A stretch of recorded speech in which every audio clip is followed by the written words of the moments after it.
The night of the earthquake, Berjan's father and brother were in Iskenderun's state hospital. He thought they were in the safest place. He was wrong. Along with nearly 100 others, they died when the hospital collapsed. I feel my anger is bigger than my sadness. Now, like thousands of victims, he's learnt his loved ones didn't die in an act of God, but as a result of endemic corruption and incompetence. A decade ago, this hospital failed an earthquake safety test, yet nothing was done. Do you blame anyone for the hospital collapsing that night? I blame all of the officials who didn't take action, from the head of the hospital to the health ministry. All of them are guilty. This wasn't an accident, this was a massacre. All of those who knew about it are responsible. President Erdogan built his reputation on building, a boom in construction which helped lift millions out of poverty.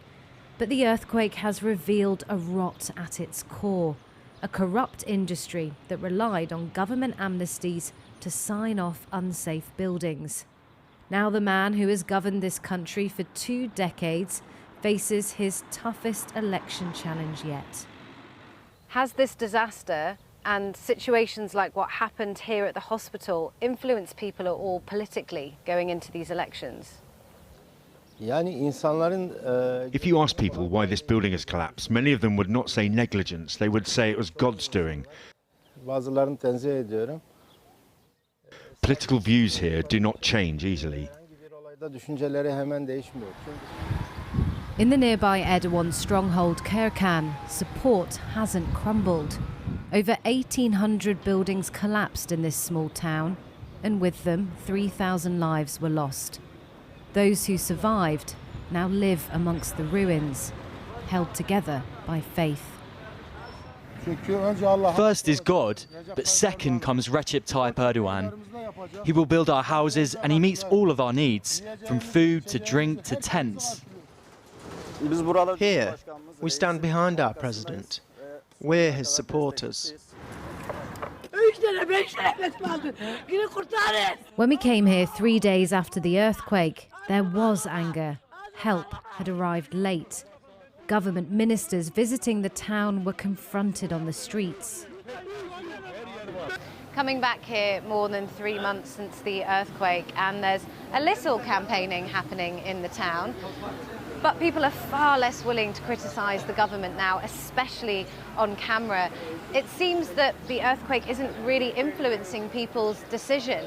For many, this isn't an election about performance, it's about identity. Don't be fooled by the T-shirt. There are many bad days living on the roadside.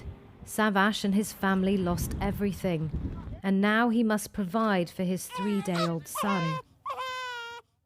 At 23, he's only known life under Erdogan.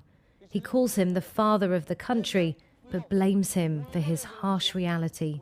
They don't give us tents, water, food or bread. We have to buy everything for ourselves, but we have no money. My baby was born with no aid from anyone. This year, we will not vote for anyone. But he tells me he will vote for Erdogan again. Perhaps emblematic of this election, he's caught between the love he still feels for his president and anger at being let down by him. Erdogan has promised he will build new homes for everyone here within a year. For this town on the hill shaken by the earthquake, many of its residents are unshakable in their support. But in this election, he's on less firm ground and facing his biggest challenge yet.